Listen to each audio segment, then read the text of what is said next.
It's like a shark, NATO, except with poop. I'm not happy.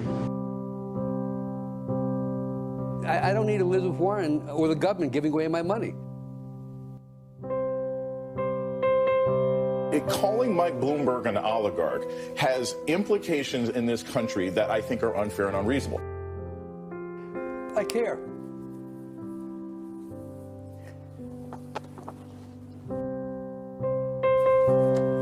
That's it.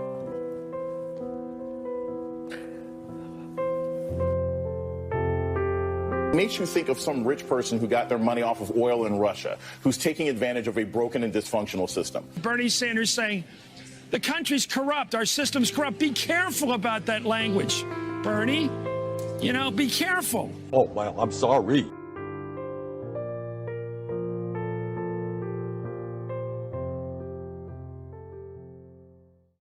There's insanity in the control room.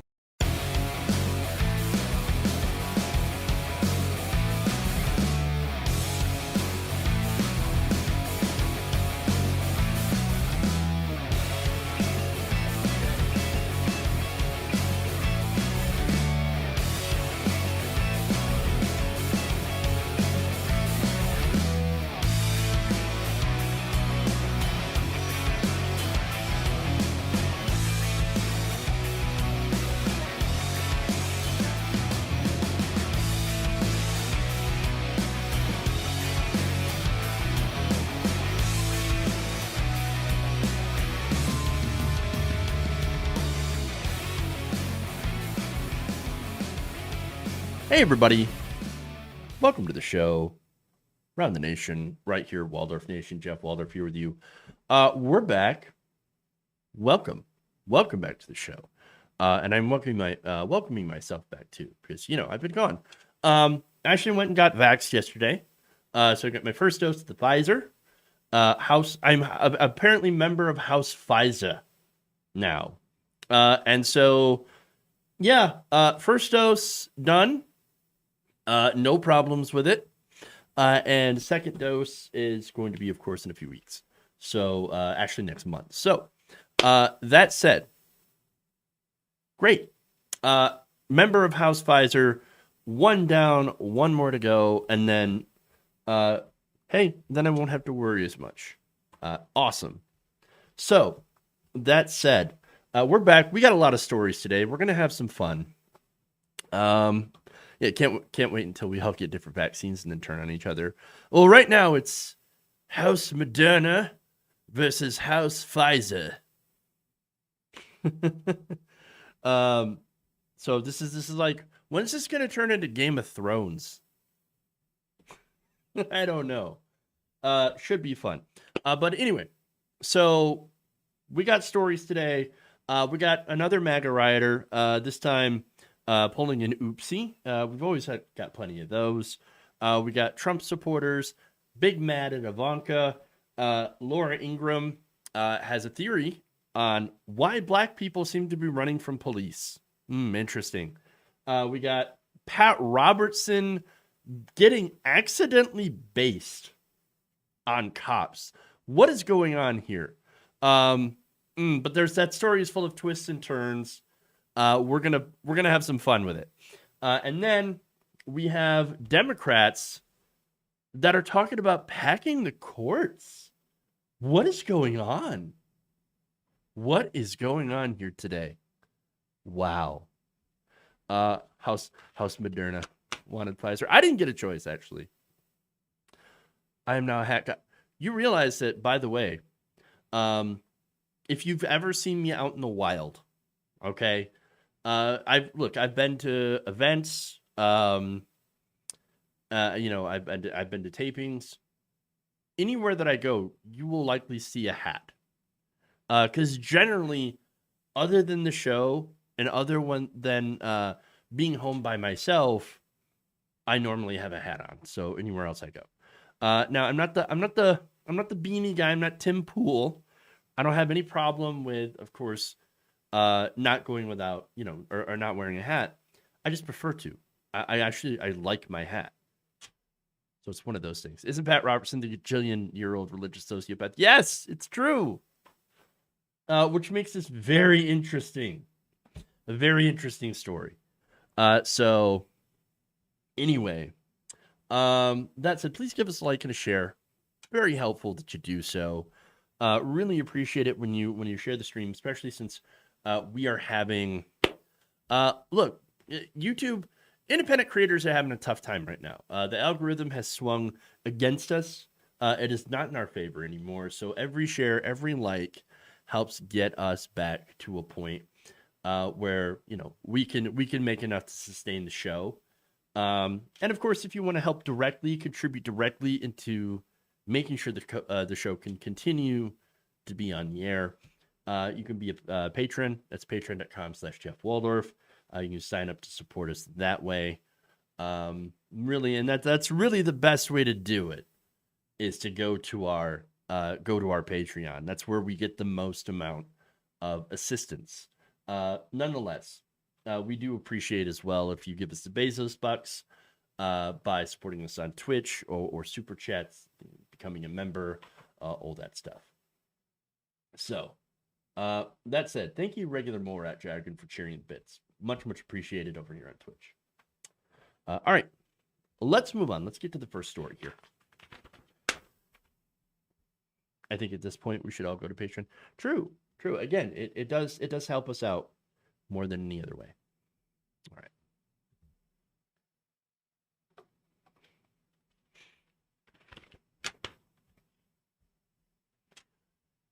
If it's one thing MAGA loves, it's America. Because at least you're free. You got freedom. That is unless, of course, you attempt to overthrow the government and install a right-wing dictator. Or, hey, if you try to install any sort of dictator, you're generally, the rest of America is not going to look kindly on you, as well as the law. And if that happens, well, then you got to go. I mean, you got to go. Now, of course, the question is where do you go, right? If you love America so much, or I should say, if you pretend to love America so much that you try to overthrow it, and then it fails, where do you go? What happens? Do you head to a place more in line with your values? I can think of a couple places where these MAGA chuds belong. Maybe Iran. They have a fundamentalist government, religious. They repress women, they hate gay people. You'd love it. Oh yeah, scary Muslims. Shoot. Saudi Arabia is kind of the same thing. Again, the problem with the scary Muslims. All right. What about China? Very repressive government. Oh, right. China, communist, of course. Russia, maybe. What about Africa? Plenty of places to go that are Christian and conservative. You might fit in pretty well in some of those countries that, again, outlaw homosexuality. They kill gay people, or at least they try to pass laws that allow you to kill gay people. Oh wait, there's another problem for MAGA people, filled with black people. Of course, and we know MAGA not a fan of black people, so there's not really a lot of places you can go if you're a MAGA chud that tried to overthrow the government. Now, why am I talking about this? What is the purpose of me listing off places where a MAGA chud would try to go? Well, it turns out that one MAGA rioter tried to get out of the country after January 6th, after the complete and utter failure for them to achieve their objective of installing Donald Trump into a second term.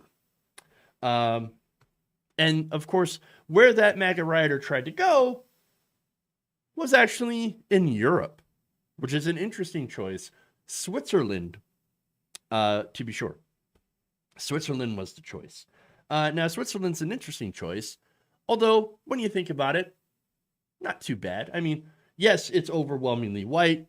They got a lot of guns, but, it's also kind of socialisty too, so when you think about it. But, hey, I personally like Switzerland. Their gun laws are actually quite strict. They do require compulsory military service in order to have those guns. And of course, you have to keep guns and ammunition quite separate. Again, they've got some strict laws. They've also got universal health care. a form of universal health care that involves nonprofit or not-for-profit health insurance companies. And so, yeah, universal health care, a little socialisty, not a bad place. Not a bad place. But again, MAGA supporters, they don't see any of that other stuff, especially about the gun ownership. They're like, oh, all Swiss people own guns. Great. I'm going to go there. Well, you've got more regulation there than you actually do here in some states in America. So yeah, good luck with that, right? So this guy thought, I don't know, I'll go to Switzerland, mainly for the purpose of they didn't believe that they would extradite him to the United States. Too bad for him. He ended up getting caught before he was able to book a nice skiing vacation in the Alps.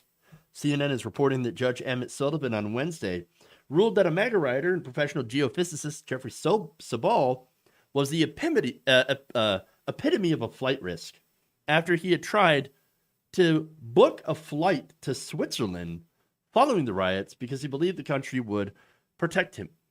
Well, you don't want to be protecting a MAGA rioter. Sullivan also wrote that Sabal should remain in jail before trial due to the violent actions he took against Capitol police officers during the riots.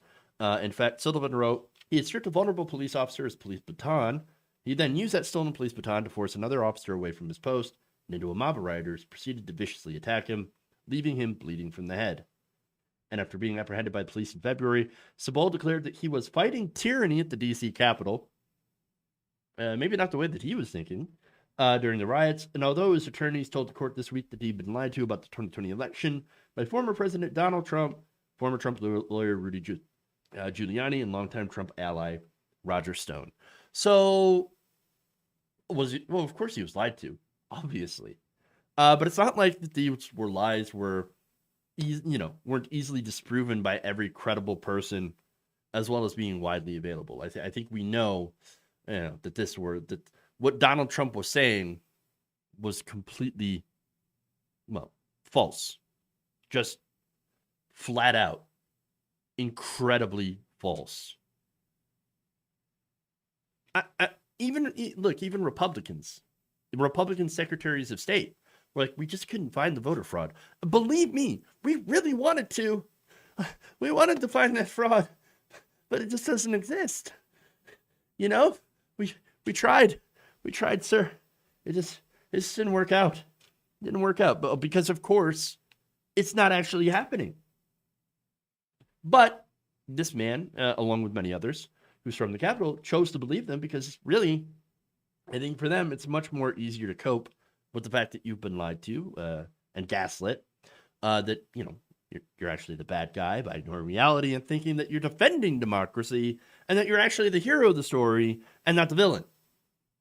Because, again, that's what these people believe. No, we're the good guys. We're actually defending democracy. But you tried to overthrow democracy. Yeah, it's because, you know what? I thought I was doing the right thing because I really thought it was a fraudulent election. And so obviously I was trying to save democracy. That's not how it works, buddy. Sorry, not how it works. But I understand this is what the far right has been doing. It's been doing for a long time. It's been using that big lie of voter fraud in election fraud to try to basically keep any and all Democrats or anyone who would challenge them essentially out of power. And the other thing is that they do is they, of course, make right-wing men out to be not only the victims of society, cancel culture, woke mobs run amok, but they also make those same white men somehow the saviors of Western values, of Western civilization. It's some real white savory bullshit. But in terms of right-wing rhetoric and the expectations placed on men to be men, that rhetoric really fucks with somebody's head. All this right-wing manipulation that you get from conservative media, right-wing channels, and things like Jordan Peterson, for example, all of this stuff, it really messes with somebody's head. And you combine that with the fact that men actually are not doing well in this country. I know. Uneducated men actually end up working more of the menial jobs. They're also less educated than their female counterparts. And there are also the issues of toxic masculinity, which actually has a deep impact on men. Because when we're told that we're supposed to be the breadwinners, they're supposed to make more money, we're supposed to be strong, we're supposed to be the protectors and all that stuff, when those roles don't really exist, and when people have a really, really difficult time making ends meet as men, so much so that you don't feel inclined to get a partner, get married. That just leads to all of this frustration and leads you right down that alt-right pipeline conspiracy hole. And so lots of frustrated white men. But this man's actions were his own, no doubt. He ended up helping to beat a police officer. I was proud of it. What happened to Back to Blue, right? And then after realizing that he absolutely messed up, tried to run away like a coward, like a little bitch. They're not exactly sending their best, obviously. And in this case, the brightest. He may be a geologist, but he ain't no scholar. That's for sure. Missing some common sense. Yeah. All right. Moving on.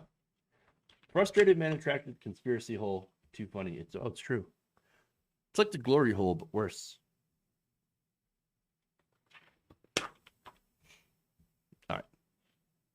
Moving on. Let's get to the next story.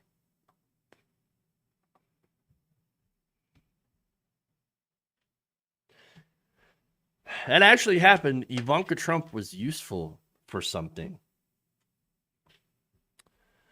On Wednesday, former first daughter Ivanka Trump posted an image of herself getting a vaccination. And not only that, but she also urged her followers to get an immunization as well. Interesting. So let me just show you the picture. Okay, there she is. She's getting her vaccination. She also put the caption, "Today I got the shot. I hope that you do too. Thank you, Nurse Torres." Yes. Well done. Well done on that. Hey, that's great. You know what? I'm actually in favor of this message. It's actually a positive thing that Ivanka Trump has done. And believe me, I love to get, I love to give Ivanka shit. But yes, get your vaccine. I got mine yesterday.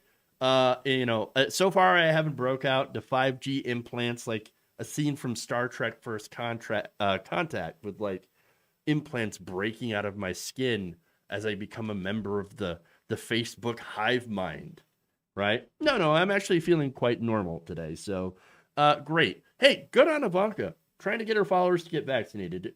Really, it is the only way to return to a sense of normalcy and ensure the reopening of the country isn't followed by a massive wave of death. There you go. Hey, now that said, you want to criticize her father for not doing the same thing, for getting vaccinated, Melania Trump for getting vaccinated quietly back in January when it could have, meant the difference for him to come out and to say things like, hey, you should probably get vaccinated. It took him months to change his messaging and to admit it's a good vaccine, it's a great vaccine, go out and get it. However, I guess judging by the response from MAGA World, his decision to keep quiet about that for a while might make a little bit of sense, at least to him, because her post on Instagram quickly filled up with angry, rabid, frothing Trump supporters who are refusing to get vaccinated. Now, it's funny because they're talking about, government conspiracies about this. And yet, the vaccine started development under the Trump administration. I mean, the whole, Operation Warp Speed thing. I'm just saying. But anyway, here's some of those responses. One says, I'm losing respect for the Trump family. So over this virtue signaling. I always laugh when MAGA chuds talk about virtue signaling, right? As if some of them didn't literally fly Trump flags and decorate their trucks with MAGA bullshit all over it. as if that was some sort of identity. They wore hats that said, "Make America Great Again," MAGA. Virtue signaling. If that isn't virtue signaling, I don't know what it is. But hey, go off, King. Whatever, right? Another said, "No thanks. Don't want to be a lab rat. Just say no." Lab rat. You realize that the vaccines have already been tested. And so far, not only did they go through an extensive testing period, okay, as far as vaccines is concerned, but they've also been safely administered to over 70 million people. Yeah, very few adverse reactions. In fact, the system for catching these adverse reactions is so well that the Johnson & Johnson vaccine that has been in the news recently has been paused. Why? 6 women out of the 6.8 million who have been vaccinated with the Johnson & Johnson shot suffered blood clots. Now, that's horrible, right? One woman, unfortunately died as a result of this blood clot, okay? They caught these cases and said, okay, we're going to pause it. We're just going to pause it. We're going to look further into it. We're going to get the data about this, okay? That's a really good example of not only how rare this is, 6 cases out of 6.8 million doses that have been given out. It really is a good example of how rare it is, but also how seriously the government is taking it when someone suffers an adverse reaction. In fact, Dr. Abdul El-Sayed, former health department official of Michigan, recently wrote a post about this. Here's what he wrote. As far as we know, nothing has changed about the J&J vaccine since the pause was announced. It remains safe and effective. The question now is simply for whom? Part of the purpose of the pause is to give science a chance to answer that question. So there may be some groups, for example, along with AstraZeneca and parts of Europe, that might be more susceptible to certain types of blood clots that are also incredibly rare. And so you might want to give them the Moderna vaccine or the Pfizer vaccine that hasn't had any issues. So that's the question, again, that science is going to figure out. They're going to look into it, and they're going to come up with a decision later. But he writes, the fact that the safety tracking system built around the deployment of these vaccines, these once-in-a-century vaccines, identified 6 cases of an exceedingly rare event among nearly 7 million recipients of the J&J vaccine should reassure us. It should leave us more secure in the knowledge that if something were to go wrong, they'd know more about it. It underlines the safety part of the safe and effective vaccines we keep hearing about. True. Another did reply, your personal choice, but please don't push this on others. But understand, like, this is how you get herd immunity and crush the virus so that, you know, at some point we get to open up the country and stop doing mini lockdowns and, you know, doing all this stuff and then having gigantic waves. And I just want an end to this whole thing. All right. Let's just have an end to this entire thing. Someone else replied with, no thanks. With a 99% survival rate, I shall pass. With Bill Gates involved, I will not get one. Ah, yes, Bill Gates. Yes. Yeah, of course. Yeah, it's Bill Gates with COVID, injecting you with 5G trackers. Bitch, you are not that important. You are not important enough to be tracked. I'm just saying. And really, it's not 99%. It's actually around 98%. But understand, that sounds like it's a lot. But if you do the math, out of 330 million people, if conservatives had their way and we opened up the country and just let everybody get the virus without the vaccines, right? Everybody gets the virus. Then we develop herd immunity that way. 330 million people. Well, okay, 2% of that, you're still talking about millions of people that are dead. I mean, that's a lot of people. Millions. You do the math, it's not good. All right? So that's why we're against that, but in favor of getting herd immunity through vaccines that involve not as many people dying. The whole point is to save as many lives as possible and to end this virus. Okay. And not only that, but it's not just about the deaths. So they always leave other things out. They also leave the side effects of the people who survive, but develop things like neurological issues or kidney and heart damage, or lung damage. There are the COVID long haulers, which develop anxiety, depression, brain fog, other neurological symptoms. It's not as if you recover, you get COVID and you recover, and then you're perfectly fine. No, there are people that now have pre-existing conditions as a result of getting COVID, which make them susceptible to death from other things as well, or they become disabled and end up having to get on the disability system, on Social Security and things like that, not because they're not able to work. And so there are issues with this virus that people completely ignore.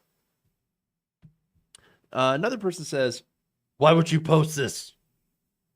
Well, because for the first person in her life, first time in her life, Ivanka Trump actually tried to do something positive.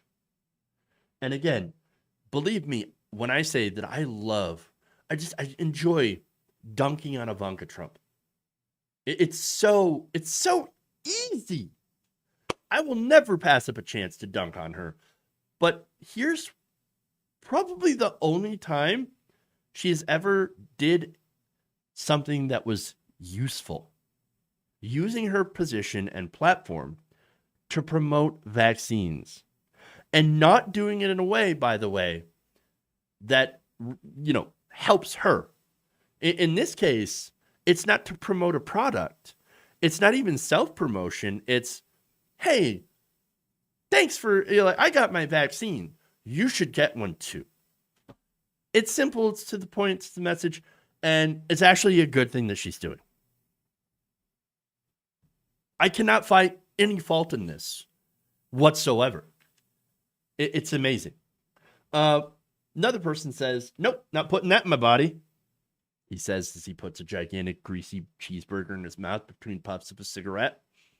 You sure about that, buddy? I mean, you probably put worse things in your body.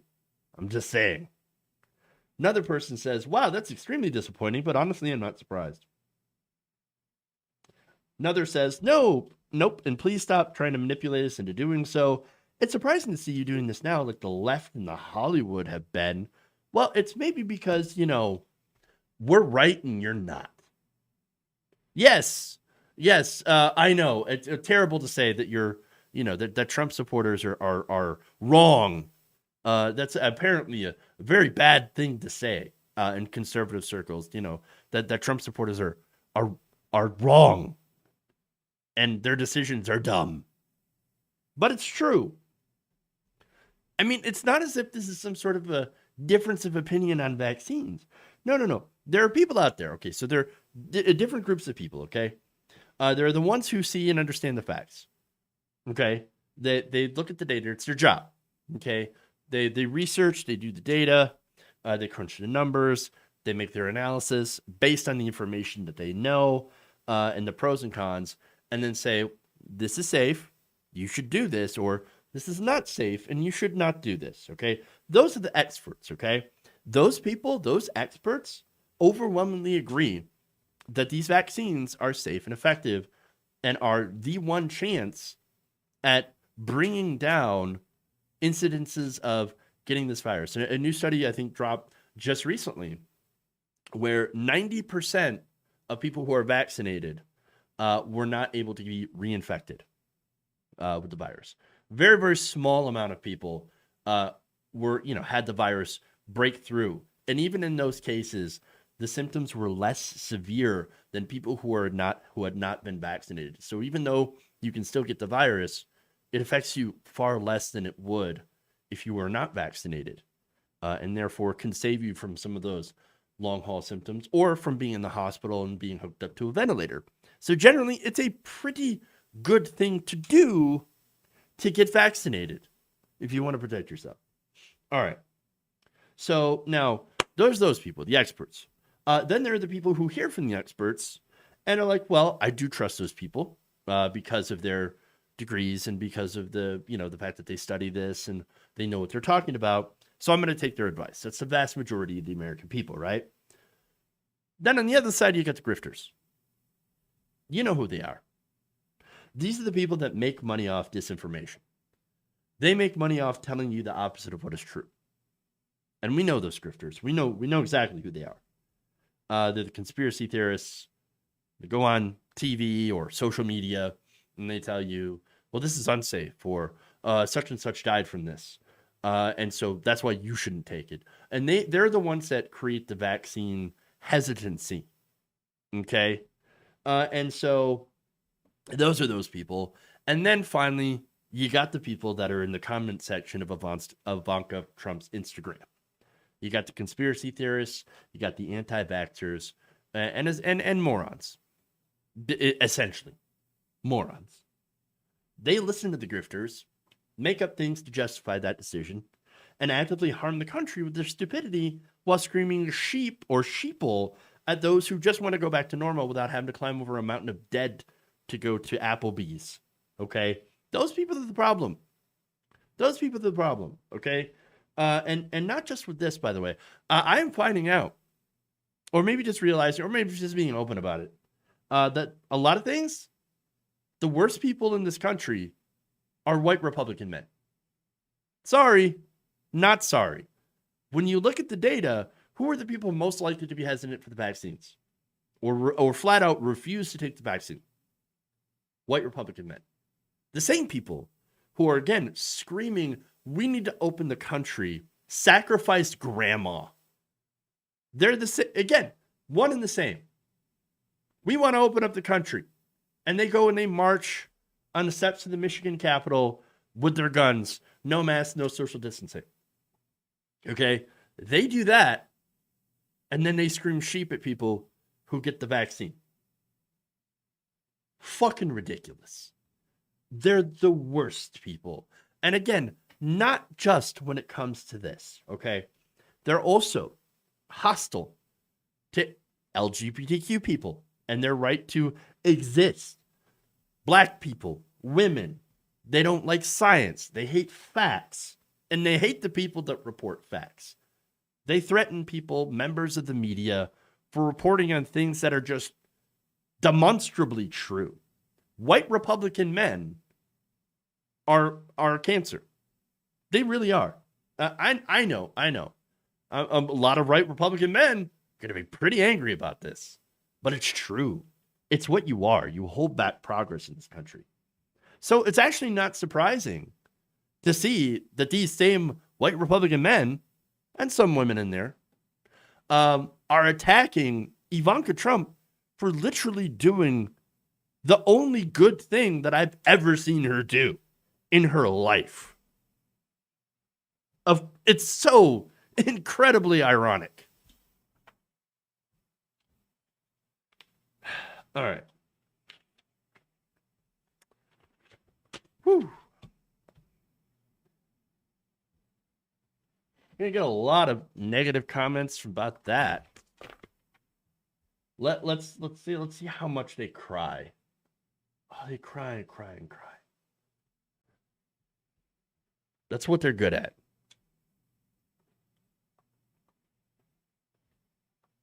Speaking of crying, let's talk about Laura Ingraham.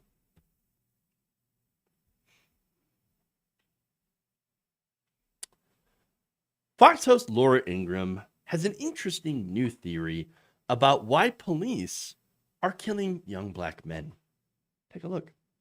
Now, they want to nationalize the police force. Alan, really quickly, young black men today are being told over and over again by a dominant media, a corporate media, that if you're pulled over by the police, they're going to shoot you.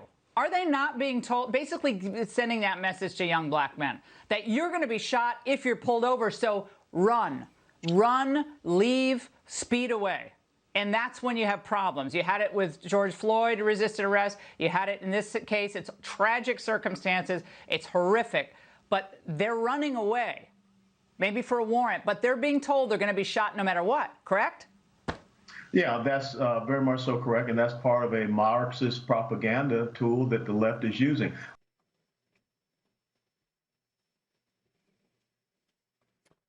Okay. Let me start out with the irony, how I love the irony that Laura Ingraham, and I know she does this a lot, talking about corporate media. Bitch, you are corporate media. Ain't nobody more corporate than Fox News, okay? Fox News is literally the biggest cable network in the entire country.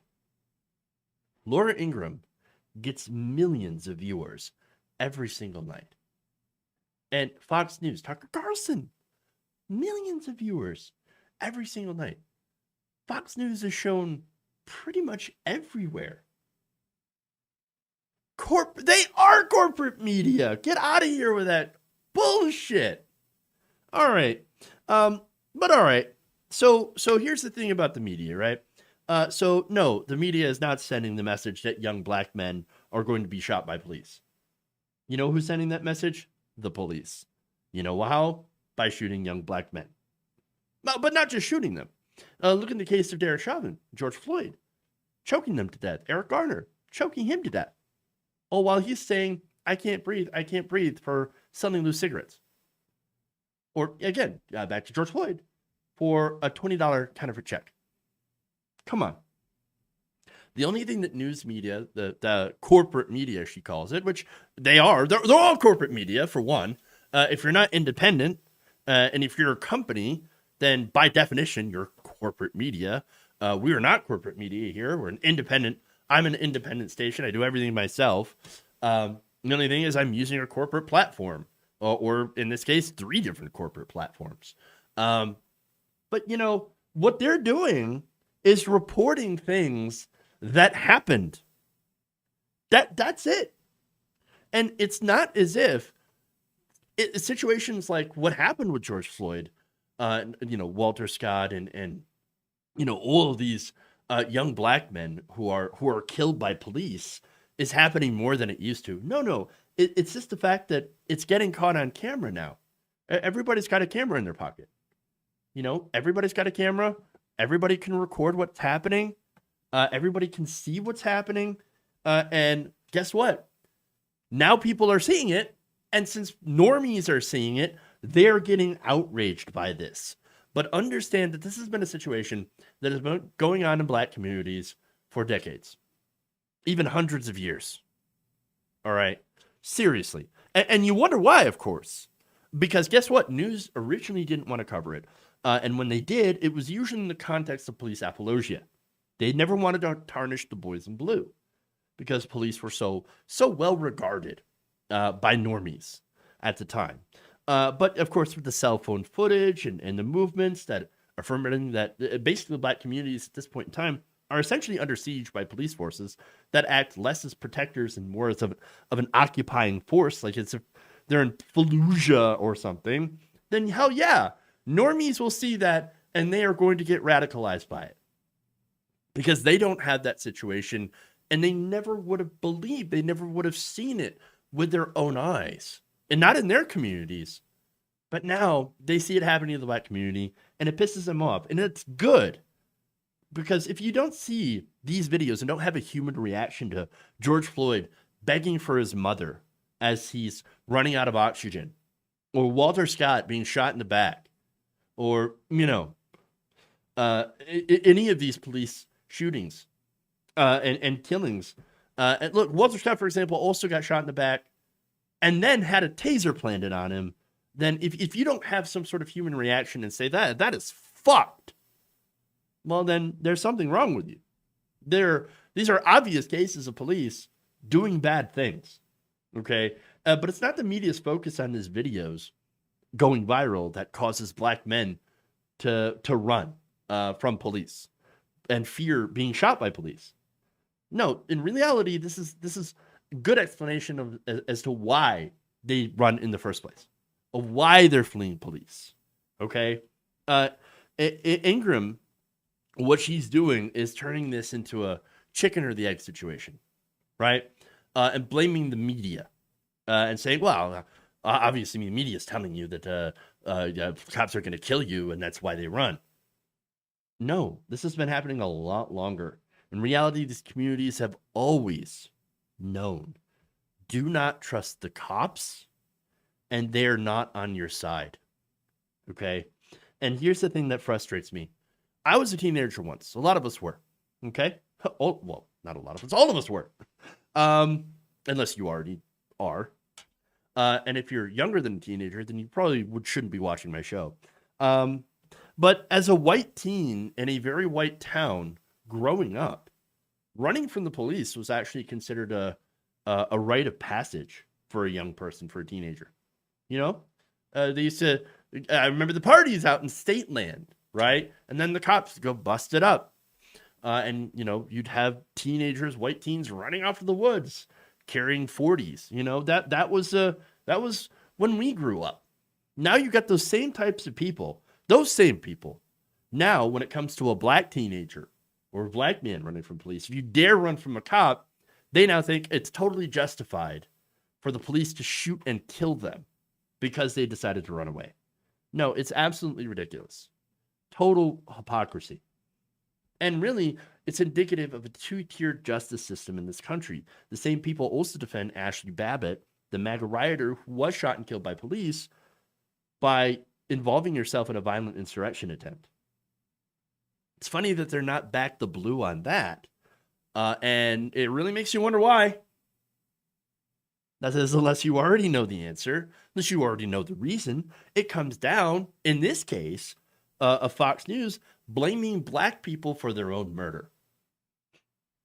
I don't give a damn that this kid, Dante Wright, had expired tags. I don't care that he had warrants for pot. I don't care that he had an armed robbery charge, okay? You cannot kill someone. You are not entitled to kill someone during a traffic stop. And even that police officer knew it when she said, oh shit, I just shot him. She knew she was wrong, resigned the next day. She knew it. She knew it. And so, accident or not, that is manslaughter. And as such, of course, this officer, in that case, will have to face up to what she had done. Because here's the difference, okay? For those crimes, Dante Wright paid with his life. George Floyd, for whatever crimes that he committed, paid with his life. And so former police officer Potter, by comparison, she gets to continue to live. She's still alive. And she'll get a lesser charge. Look, the maximum for second-degree manslaughter, which she has been charged with, is 10 years in prison. And even if this goes to trial, which there's no guarantee, she'll serve the entire time.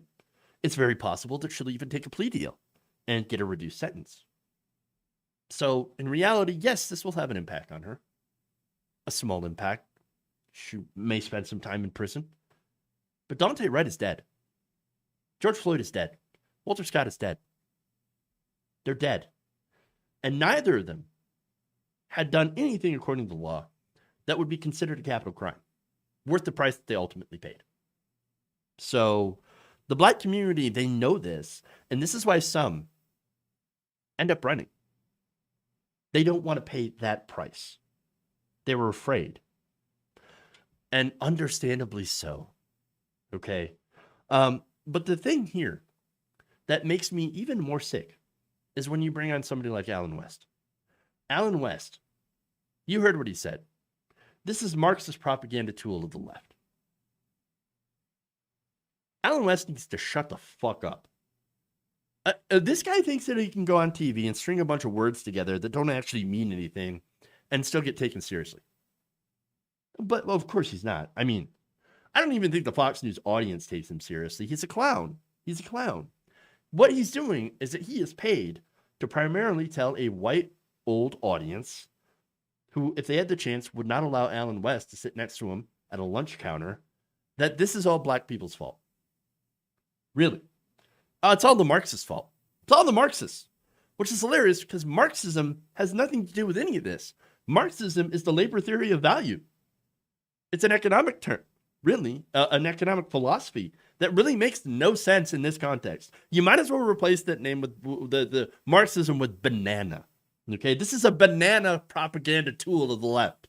And it makes just as much sense as what Alan West said right there.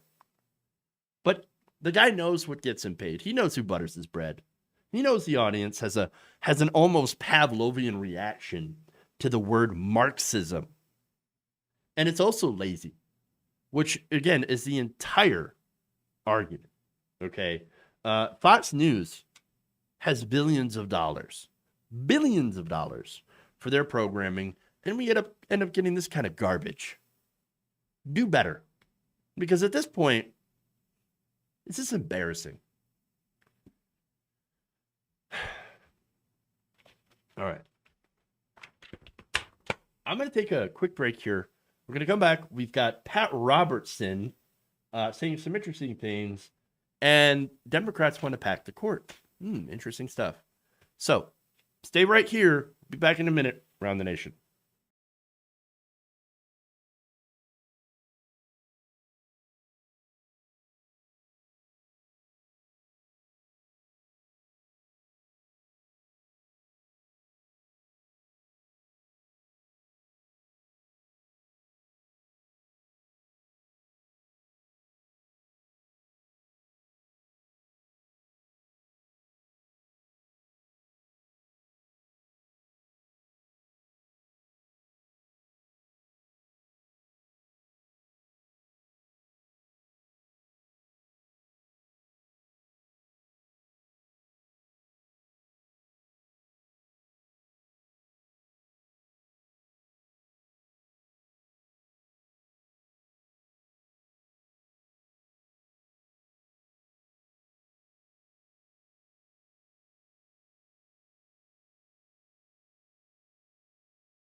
Who's got a hammer? There's insanity in the control room. Wet ass B-word.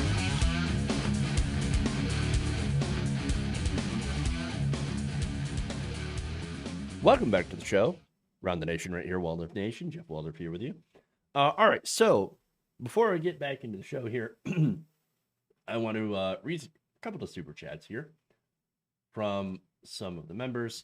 Gabby Mathis says it was murder, no BS about resisting arrest. True. Mr. Sushi 22 has a question. Used to follow some BMX channel. I guess he's friends with Tim Pool. Made a video on his compound. I called Tim a fraud, got swarmed. One said if I call Tim Pool a fraud, then I'm a communist. What does that even mean? It's just one of those catch-all terms. And basically everybody I don't like is a communist. And yet, Tim Pool calls himself a liberal. Yes. Very, very liberal Tim Pool, yes. Who just happens to, echo essentially every single right-wing opinion ever. Of course. Of course. All right. Will I cover a story about the drill sergeant harassing the black guy? Let me look it up. I don't know the details of that story. So maybe in tomorrow. All right. So thank you for, by the way, supporting us by sending in super chats. Really appreciate it. Another way that you can help support the show is go to patreon.com/Jeff Waldorf. Helps us out greatly. Regular Mole Rat Dragon, thank you for the 234 bits. Much appreciation to you. All right. Moving on. Let's get to Pat Robertson. Oh, Tim Pool isn't a liberal. Would a liberally open for chain in their activity with Steve Bannon, Nazis from Sweden. That's what I'm saying, Dango, that he calls himself a liberal. In the same way that Dave Rubin considers himself a liberal. He is not an actual liberal. Because again, he is right wing. And he doesn't want that label of being right wing. Where do I broadcast from? From my house. It's true. It's true. All right. Pat Robertson, go. What? Hold on, let me get the video. Well, here's something you didn't expect to see. Pat Robertson saying something I agree with. What? I know. There's a lot of twists and turns in this story. It gets very interesting. And I'm going to break it down. So now, recently in the 700 Club, Pat Robertson talked about police shooting black people. Oh no. You immediately think, what is Pat Robertson going to say? Well, first, in this discussion with his co-host, he is going to demonstrate the difference between a police handgun and a taser. Take a look.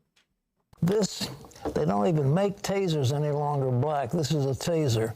Now, Terry, I know cross and all that rest of it, but can you feel this one and then feel this one and tell me you couldn't tell the difference? This is lighter. Of course it's lighter. We don't have the battery in that, because if we did, we... Also, I'm going to say, I think a lot of people are thinking, like I was, that both the gun and the taser would be put on your dominant side, but it's not that way. Yeah, but they have to cross where they have them on different. So you actually have to reach across yourself to you get feel the difference. I mean, it's definitely there's just no comparison. As I say, they're not making tasers in this yellow color anymore. They're making in black. They're making them yellow.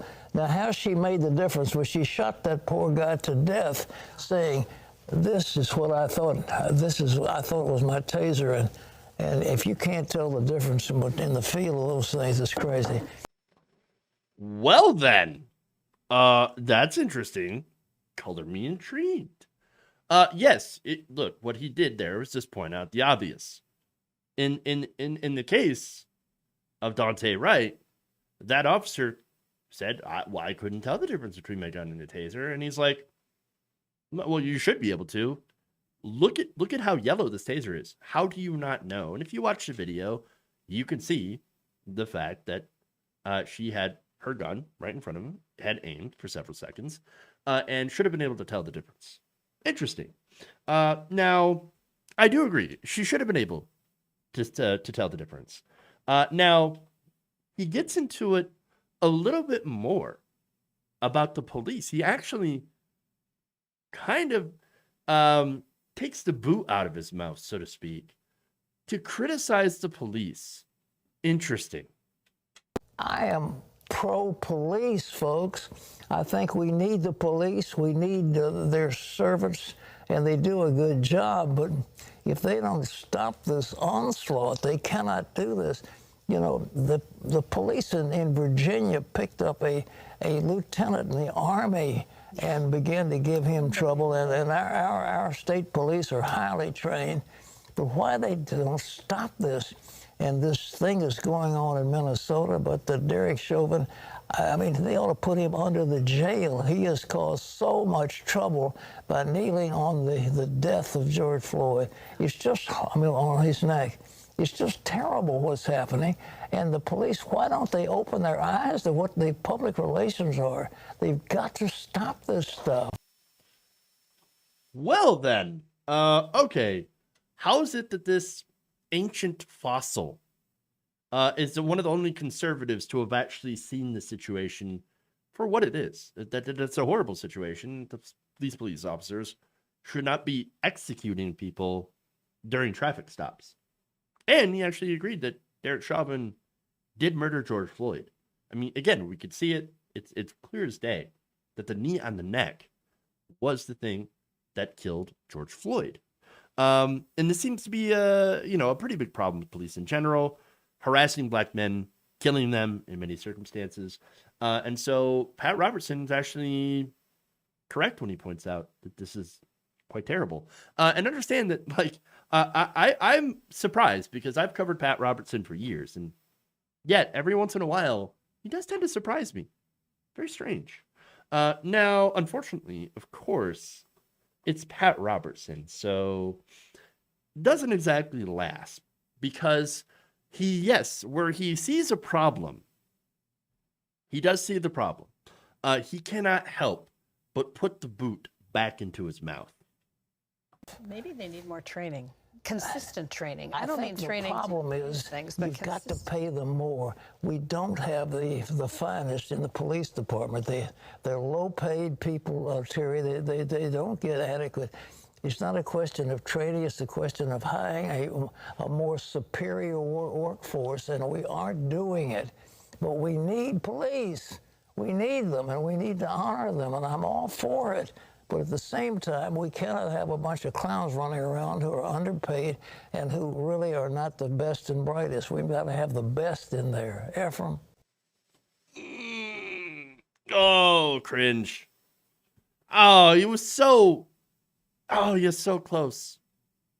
I had hopes. Which is ironic. He is calling cops dumb and underpaid. And saying that they're clowns. But at the same time, it's like, oh, I love the police so much, even though they're underpaid, dumb clowns. Yeah. Okay, all right. So now, if you're wondering how much police do on average make, it's not a small amount. They actually make, on average, about $67,000 per year. Broken down, that's about $33 an hour. So that's a pretty good middle-class life. Being a police officer, especially since it takes no college, no real special training, or certifications or anything like that to become a police officer. You have to go through a short training course once you get a police officer, and then you're out on the street. So now, if you compare that to the average median wage of an American worker, which is about $43,000 per year. Now, of course, there are differences in how much people get paid as a police officer in the different geographical regions. For example, police officers serving places like New York will generally get paid a lot more, somewhere up to $100,000 per year. But what I'm saying is that the whole point is, for an unskilled job as being a police officer, you actually get paid pretty good. So they're not exactly poor. And so the whole point of, well, we need to pump more money into the police departments. No, we do not. Well, look at the NYPD. Their budget is over $6 billion a year. And guess what they're using it on? They're buying robotic police dogs. Sorry, I'm not going to agree with that one. All right. And as far as the training goes, the problem with this is that it's not an issue with training. Okay. If you put more money into the already bloated police departments that are super militarized, and then do more training and fund more training, that's not going to fix the problem. You know why? Because police right now are doing exactly what they're trained to do. The problem is not the training of the police. The problem is the police. We have turned cops into an over-militarized hammer. And guess who are the nails? Black males in this country. And you know what happens when a hammer meets a nail? What we need to do is we actually need to defund the police. I know it's a super unpopular position, unless you actually understand what it really means. What we need to do is to take the funding from these over-militarized police departments that have, in the case of a small, I think it was an Illinois town, although I can't remember the state, a small town of a few thousand people, the police department has an MRAP, which is basically a militarized vehicle used to smash walls. Why do you need stuff like that? That's an example of how it's over-militarized and overfunded. We do not need those situations. What we need is to take the money divest it from these police forces, not take all the funding, but take some of this funding and put it towards community services, put it towards education, put it towards reinvestment in the community. Okay. So also put it towards health professionals, mental health professionals. Cops shouldn't be sent for wellness checks. Okay. You know who should go for wellness checks? Social workers. Okay. No more police dealing with mentally ill people. Okay. You know what? That would go a long way towards not killing innocent people. Now, as far as the Black community, if you want to hit crime in those areas, well, then target what causes crime. Solve the things that create it. And generally, you're looking at socioeconomic issues in nature. That's really the issue with a lot of Black communities is desperation and lack of opportunity and lack of investment in these areas. You've got to end that. You've got to end things like the drug war. You've got to put a stop to these crimes of desperation by being able to create opportunity for young Black men to make good money. Because right now, it is true that, crime in some of these areas, selling drugs, for example, because of the drug war, is more lucrative than working a 9-to-5 job at $7.25 an hour. Sorry. We need to solve that crisis. We need to present better opportunities for people to take care of their families so they're not forced to turn to crime. And that's the situation that we have right now. We need to invest in these communities. We need to invest in these areas instead of bringing more police in to crack heads. So we need some serious changes to these situations. Okay. And now back to Robertson here. Robertson sees some of these problems correctly, and at least who appears to have some more empathy than other conservatives who are right now blaming them for their own deaths, blaming TV for the deaths of Black men, or cheering on the deaths of Black men. But unfortunately, like every conservative, doubles down on the wrong solutions to these issues. And of course, the obligatory sucking of police boot. Sad.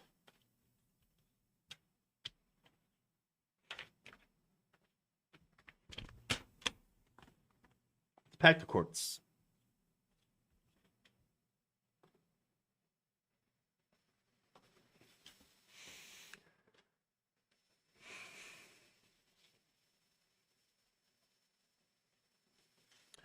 Culture Sculptor with a great comment. People also sell drugs because no one will train or hire them for jobs they would actually like to do. Social workers can help with that. Yep. All right. The Democrats are considering adding seats to the Supreme Court. Interesting. So now Common Dreams reports that Democrats in the House and Senate on Thursday introduced legislation to expand the numbers of seats on the U.S. Supreme Court from 9 to 13, effectively adding 4 additional seats. Holy shit. Interesting. So now this is an effort that is being led by Jerry Nadler, Hank Johnson, Mondaire Jones, and in the House, and Senator Ed Markey in the upper chamber.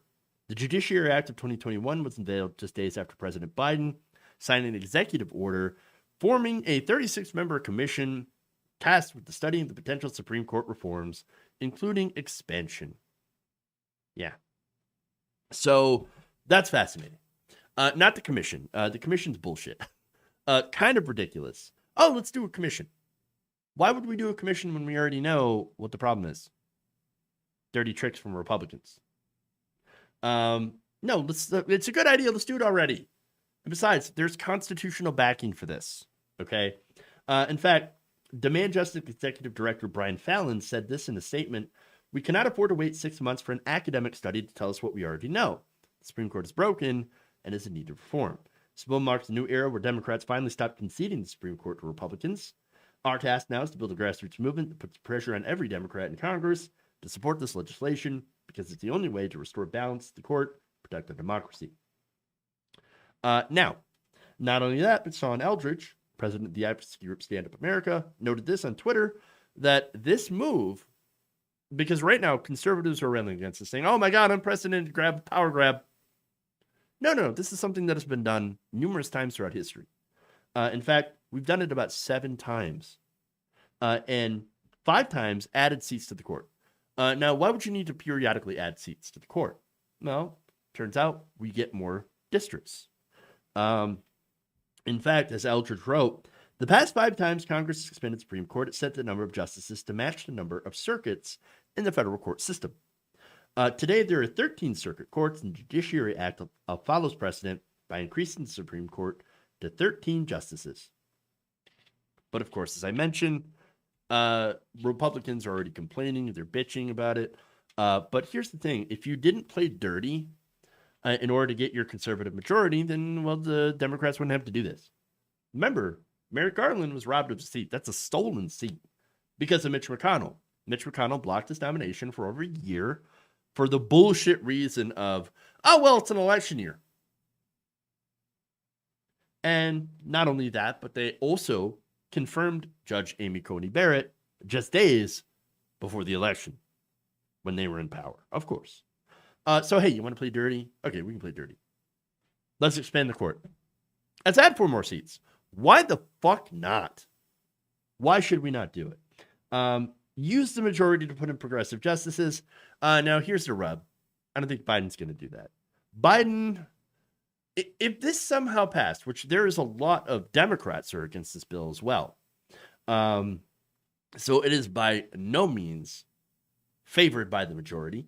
But even if somehow this were to pass, Joe Biden, faced with 4 different new nominations, would not be picking progressive judges.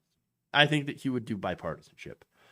He's going to pick moderate justices because he considers himself to be a moderate. And of course, even after doing all that, he'll get no Republican support. But at the same time, to be fair, his picks wouldn't be Amy Coney Barrett either. Just saying. Because Amy Coney Barrett and Judge Neil Gorsuch are basically right-wing ideologues, pro-corporate ideologues that are deeply unqualified. So, unfortunately, I don't see this happening. Nonetheless, Mondaire Jones is correct when he pointed this out on Twitter. Our democracy is under assault, and the Supreme Court has dealt sharpest blows. And he pointed to the ruling on Citizens United, Shelby County versus Solar, and Rucho versus Common Cause. To restore power to the people, wrote Jones, we must expand court. Well, look, true. I mean, I would love it if there were a progressive Supreme Court that could get rid of the biggest rot in American politics, and that's the money. Get rid of Citizens United. Get rid of Bellotti versus First Bank. Get rid of Buckley Vallejo. Okay? Get rid of all of those very things that have allowed corporate money to take over our politics and watch our democracy change pretty much overnight. Okay? These 3 decisions are why there's a flood of corporate money in politics and elections to begin with, and why most of our politicians do not represent us at all, but end up serving the donors. If you got rid of the power of money in politics, they would actually have to serve regular people. You get rid of those, you help fix democracy. But of course, unfortunately, you would need either a constitutional amendment or for the court to go and overturn these. And of course, you'd have to have challenges to those laws, winding their way up through the lower courts and ending up in the Supreme Court, to which you would have to have a majority of that. That would be an incredibly long, difficult path, which is why, of course, I would go with the amendment. But nonetheless, that is something that you could possibly do with the court. And so, what's great about the Constitution is that it allows you to do these things. It allows for a pathway. And it's not an easy pathway, but there's a pathway. At some point, the people who wrote it knew there was going to be a situation where Congress is corrupt. We're at that situation. We have Congress that's corrupt. And we have the tools, thankfully for us, to fix it without needing bloody revolution. Because we already have that. Turns out, we don't really want to repeat the whole thing. So we have tools in there to take back our democracy from corrupt corporations and politicians. Now, Of course, it's not easy to use these tools, so you can't really abuse them. So it's not easy to obviously get these things through the court. And it's also not easy to amend the Constitution, but they are things that you can do. Unfortunately, there are gigantic roadblocks still. And of course, right now, the filibuster. That's really the biggest thing. The filibuster requires anything to get done, requires 60 votes to get anything done. Okay? You got to blow up the filibuster. Now, if you're going to blow up the filibuster, you're going to need Joe Manchin, as well as the rest of the Democrats, by the way, in both the House and the Senate. And so is this going to happen? Needing to either blow up the filibuster, which Joe Manchin won't do, or get Republican support, which will not happen, then you're looking at something that's doomed to fail. And again, even if it did somehow get through the House and the Senate, you have Biden that's not in favor of this. Now, maybe I think, and I know like people give me shit for this. Biden he's not rigid. He's not an ideologue. Joe Biden wants to be liked. I think that's the situation. Joe Biden wants to be liked by people. He wants to be liked by the donors, of course. That's one of the big problems with Joe Biden. And Joe Biden wants to be liked by Republicans. That's also a big problem. He wants everybody to like it. Now, the problem with that is that if you want everybody to like you and you try to please everyone, you're not going to please anyone. Okay? You're not going to make anybody happy. And not only that, but Joe Biden is not a change guy. He said it before. Nothing will fundamentally change. And he has lived up to that promise, okay? And that's really, really unfortunate. Because as Stand Up America political director Brett Atkins writes, unless Congress works to depoliticize the judiciary and stop activist judges like Brett Kavanaugh and Amy Coney Barrett from striking down policies supported by a majority of Americans, our voting rights, racial justice, and healthcare will continue to be at risk. For decades, Republicans have rammed radical right-wing justices on the Supreme Court in a coordinated effort to defend corporate special interests, attack Americans' constitutional rights, and erode our democratic institutions, said Atkins. The Judiciary Act undoes the damage conservatives have done to the highest court by adding 4 seats to the bench, matching the number of federal appellate courts. Time is of the essence, and we must act before the right-wing justices on the Supreme Court rig the rules of our democracy even further. Atkins added, that starts with both chambers quickly passing the Judiciary Act. So let me add that we need also to pay attention to the lower courts. And that's kind of on us as, people who are on the left. There's been too much focus on just the Supreme Court and not enough focus on the lower courts as well. Donald Trump, when he was in office, not only got 3 Supreme Court justices, but got hundreds of lower court justices put on the bench in these lower courts that are going to be there. They're lifetime positions. And they're going to be making very important decisions. Okay. Not only that, but you had Democrats that also supported and voted for and confirmed right-wing Supreme Court justices. Neil Gorsuch, for example, was supported by Joe Donnelly of Indiana, Heidi Heitkamp, North Dakota, which is no longer there, and of course, Joe Manchin. Of course, it's Joe Manchin. So at the end of the day, I am, of course, concerned that Joe Manchin and the Democrats are going to come in like a wrecking ball to this idea and prevent any sort of progress being made on this issue, and that we're going to continue being stuck with a right-wing Supreme Court for a generation. And so, look, I'm sorry to be bleak, in my opinion. I love this idea. I love the idea of expanding the court, packing the court with progressives. But in this case, I don't see it happening. And I wouldn't get too optimistic about it because of all that's going against this. But I do want to bring it up because there are people who are fighting, who are at least trying to bring this up and trying to push these better ideas on how to take the court back. from right-wing ideologues. And so credit where credit is due. All right.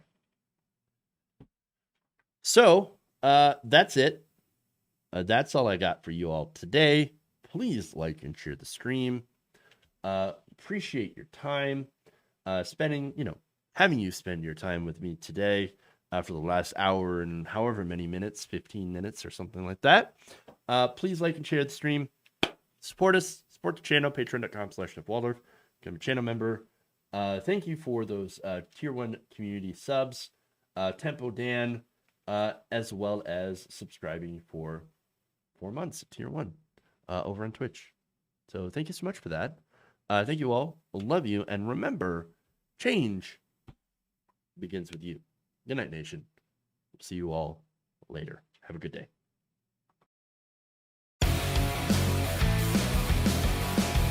Oh, wow. I'm sorry.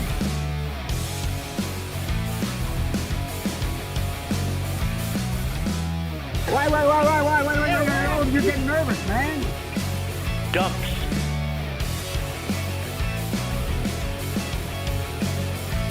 Please clap. Big, massive dumps. I like my meat tight.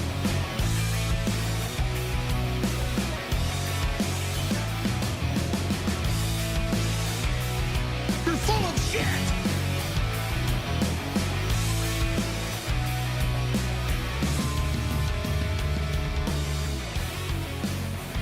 Who's got a hammer? They're kicking me out the door. They're kicking me out the door.